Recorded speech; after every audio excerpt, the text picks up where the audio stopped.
Olá, estamos juntos para mais uma aula, dando continuidade ao conteúdo do nosso curso bíblico online Panorama do Novo Testamento. Eu espero que esse tempo esteja sendo para você muito enriquecedor e também de muito aprendizado. Nessa aula, nós vamos continuar a falar sobre o mundo neotestamentário. Nós estamos aprendendo sobre a construção desse cenário por detrás da escrita do Novo Testamento, como também os elementos do mundo em si em que o Novo Testamento foi escrito. Para compreendermos melhor o Novo Testamento, você está entendendo que é fundamental conhecer o contexto histórico, cultural, religioso e geográfico daquele tempo. E recapitulando o que nós já aprendemos em aulas anteriores, o mundo do Novo Testamento é construído, na verdade, em torno de três mundos: o mundo judaico, o mundo grego e o mundo romano. E para entendermos, portanto, o contexto histórico, social, religioso, geográfico do Novo Testamento, nós precisamos entender as influências do judaísmo, dos gregos e dos romanos naquela sociedade. Em aulas anteriores aprendemos sobre o período interbíblico, o período de 400 anos de silêncio, o período entre Malaquias e Mateus, e vimos quantas coisas aconteceram nesse longo tempo. Aprendemos também sobre o Reino Unido, o reino dividido, os cativeiros em que os filhos de Israel foram levados e a sucessão de impérios e a disseminação da cultura grega através de Alexandre o Grande, chamada de helenização. A partir dessa disseminação da cultura grega, que envolve a influência da língua grega, que se torna a língua oficial daquele mundo do período intertestamentário e também no período em que o Novo Testamento foi escrito. Também foi exatamente por isso que surgiu a chamada Septuaginta, que era a tradução do Antigo Testamento para o grego. E o que significa esse termo, essa expressão, esse nome Septuaginta? A palavra Septuaginta vem de 70. De acordo com a tradição, essa tradução da Bíblia do Antigo Testamento para o grego foi feita por 70 sábios judeus em Alexandria, no norte do Egito, e ela ficou conhecida como Septuaginta. Também é muito importante lembrar da divisão do Império Grego após a morte de Alexandre o Grande, lembrando daquelas batalhas que houveram entre os Seleustas e os Ptolomeus, as revoltas judaicas, chamada de revolta de Macabeus, o que resultou na vitória dos Macabeus em cima dos Seleustas. Isso acabou configurando o judaísmo do período do Novo Testamento, ok? Agora, o povo romano, ou melhor dizendo, o Império Romano, também teve um grande poder, uma grande influência no mundo do Novo Testamento. A cidade de Roma, situada na Itália, na Europa, foi fundada no século VIII a.C. e os romanos expandiram seu império pelo norte da África, pelas regiões orientais, que incluía o território de Israel, sob a liderança de Júlio César, que na época era o imperador. E sob a liderança de César Augusto, outro imperador romano, em 31 a.C., ele alcançou o seu apogeu territorial e Augusto implementou aquilo que ficou conhecida como a Pax Romana, ou a Paz de Roma, que significa um período de relativa paz durante o domínio do Império Romano, contribuindo para um tempo de grande prosperidade. Foi sobre o Império de Augusto, que reinou de 27 a.C. até 14 depois de Cristo, é que nasceu o Senhor Jesus Cristo. Foi nesse período que Jesus veio ao mundo. Foi Augusto, então, que provocou esse período de paz em toda a extensão do Império Romano. Isso contribuiu muito com a expansão do Evangelho. Lembre-se que foi no primeiro século o período de maior intensidade, um período de maior atividade missionária da igreja. E nesse mesmo período, o Império Romano ele não sofria ataques externos, portanto havia uma dominação pacífica no seu império. Agora, é muito importante entendermos também o Novo Testamento conhecendo a respeito da administração romana. Ela era feita por meio do sistema provincial. Os romanos estabeleciam províncias no seu território. Mas por que eles faziam isso? Era exatamente para evitar que em províncias que ficavam mais distantes do império, mais distantes do imperador, para que nelas não houvessem rebeliões e que os governadores não acabassem governando para si próprios, ao invés de governarem em benefício do império. Então os romanos dividiram o império romano, em grandes províncias. A região de Israel passou a ser chamada de província da Palestina, que tinha como seu principal governante a pessoa de Herodes, chamado de Herodes o grande rei, o grande governador daquela província. E nessas províncias os romanos colocavam então procuradores, que eram reis, governantes, representantes do império em cada uma dessas províncias.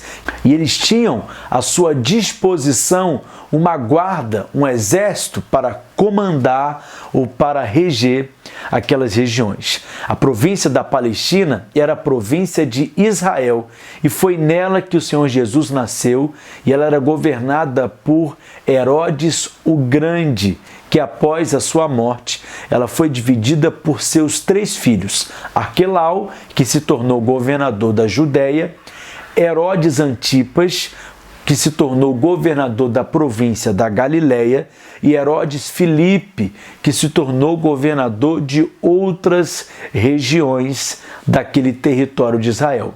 Então, a província da Palestina foi dividida em 3 províncias após a morte de Herodes o Grande.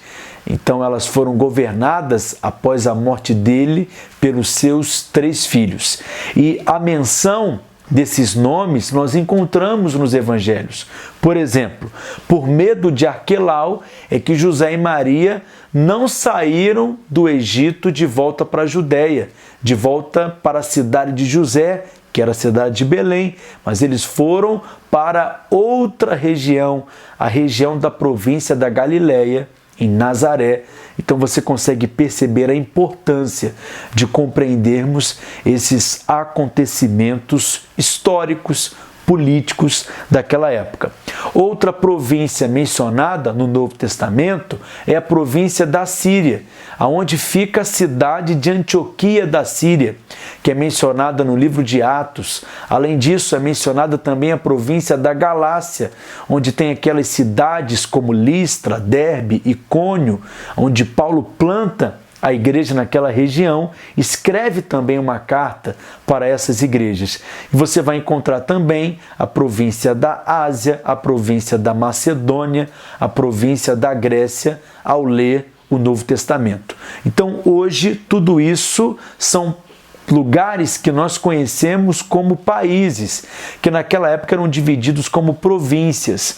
Em cada uma dessas províncias tinham então os seus governantes, os seus procuradores. E outro detalhe importante é que parte da administração romana incluía o estabelecimento de cidades romanas, cidades onde as pessoas que nasciam nelas tinham direito à cidadania romana, como era o caso da cidade de Filipos, que era uma espécie de filial de Roma, quem nascia em Filipos era considerado cidadão de Roma. E por fim, para terminarmos de estudar o mundo do Novo Testamento, nós precisamos compreender melhor a influência do judaísmo no período interbíblico. É muito importante que você entenda que o judaísmo da época do Novo Testamento começou a ser moldado no evento conhecido como o cativeiro babilônico. Vamos lembrar? Nós já aprendemos que os judeus do Reino do Sul, do Reino de Judá, quando o reino foi dividido, eles foram capturados e levados para a Babilônia. E com o fim do cativeiro, muitas coisas mudaram entre os judeus. Isso explica o porquê que o judaísmo do Novo Testamento é bem diferente do judaísmo do Antigo Testamento. A situação política de Israel no Novo Testamento é bem diferente da situação política de Israel do Antigo Testamento. Tudo isso por causa desse período de cativeiro. Então veja que com o fim do cativeiro muitas coisas mudaram, como por exemplo, após o fim do cativeiro, muitos judeus não voltaram para a sua terra. Esse processo dos judeus se espalharem para outras regiões é conhecido como a diáspora judaica. A primeira diáspora judaica é essa, porque houve uma segunda que acontece no ano 70 depois de Cristo, mas nessa primeira diáspora judaica, os judeus se espalharam por outras regiões, como por exemplo, eles foram para a cidade de Alexandria. Encontramos judeus na Antioquia da Síria, judeus da Galácia, judeus na região da Ásia, judeus na região da Grécia e até em Roma você vai encontrar judeus. Então, em Atos capítulo 2, você vai encontrar o relato de judeus vindo de várias regiões e que esses judeus, além de falarem a sua língua natural, eles falam também a língua de outras nações. Isso é o que é chamado de diáspora e o que vai explicar a presença de muitos judeus em vários outros lugares durante o período da escrita do Novo Testamento é exatamente esse fenômeno. Outra mudança importante é que com a destruição do templo por Nabucodonosor, os judeus eles voltam para suas terras, ok? E ali você vê, por exemplo, o surgimento dos escribas, dos rabinos, no período de Esdras e Neemias, que começaram a ensinar e a enfatizar o ensino da lei para as pessoas. Eles traduziam o Antigo Testamento do hebraico para o aramaico, porque os judeus eles falavam aramaico depois do cativeiro babilônico.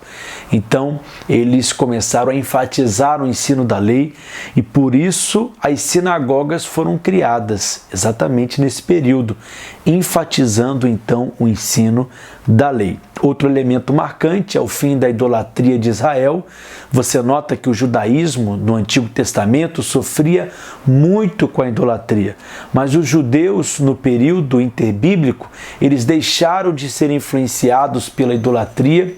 Inclusive houve muito escândalo e revolta quando a religião grega foi sendo promulgada no meio de Israel, por meio dos Seleustas. E essa foi, como você já aprendeu, uma das razões da revolta dos Macabeus, porque eles agora já não eram mais um povo idólatra que se rendia aos deuses das outras nações. E por isso que você não vai ver Jesus denunciando a idolatria dos judeus e nem mesmo os apóstolos, como acontecia no período do Antigo Testamento. Então, como que estava o judaísmo no Novo Testamento?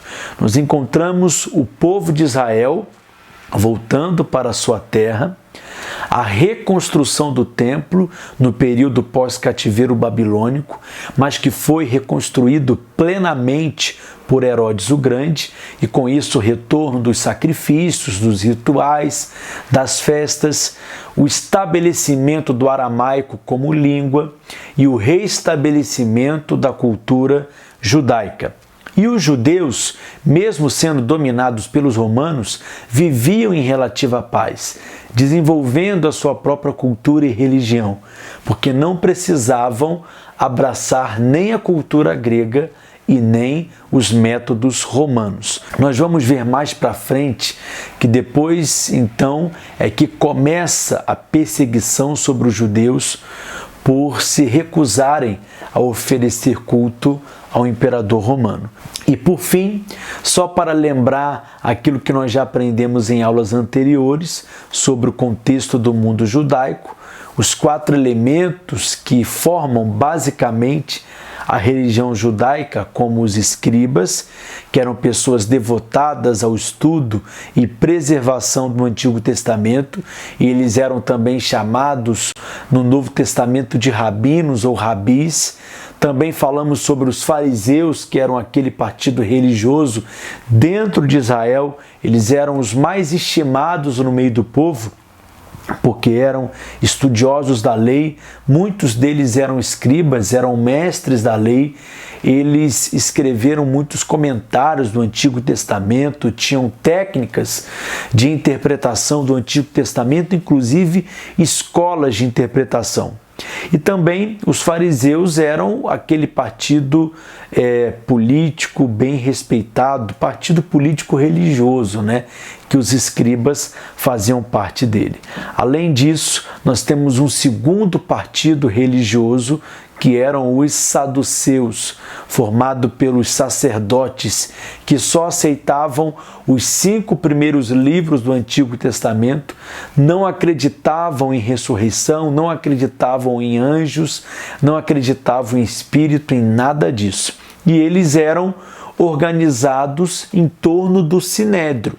Esses dois grupos, tanto dos fariseus como dos saduceus. O Sinédrio, que era a cúpula da religião de Israel, era a cúpula da autoridade, da organização judaica, e ela se reunia diariamente e era composta pelos fariseus e pelos saduceus. Os romanos, eles permitiam aos judeus tratarem de muitas das suas próprias questões religiosas e nacionais através dos sinédrios, que eram tribunais locais.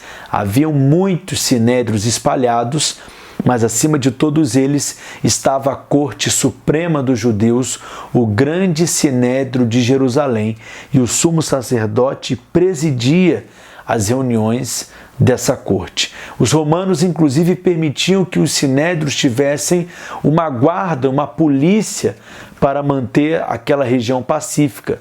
Então, se houvesse alguma ameaça de rebelião, a guarda do sinédrio deveria então ser acionada para manutenção da tranquilidade, para a manutenção da paz. Inclusive, você deve se lembrar que o Sinédrio se reuniu irregularmente para julgar Jesus, e o argumento deles é que se Pilatos não decidisse pela crucificação de Jesus, ele estaria se voltando contra César, que era aquele que poderia tirar Pilatos do seu posto. Os romanos ficaram então com medo de uma revolta judaica, e também Pilatos ficou com receio de ser deposto, porque o argumento do Sinédrio é que Jesus se fazia rei, e se Pilatos apoiasse Jesus, ele estaria apoiando um outro rei que não era César. Esse era o papel do Sinédrio: organizar a religião judaica e também evitar possíveis rebeliões. Então, isso é o que há de mais importante, eu poderia dizer, para você entender o desenvolvimento do judaísmo no período do mundo do Novo Testamento. Na próxima aula, nós vamos então entender melhor a respeito da geografia do Novo Testamento, e eu aguardo por você.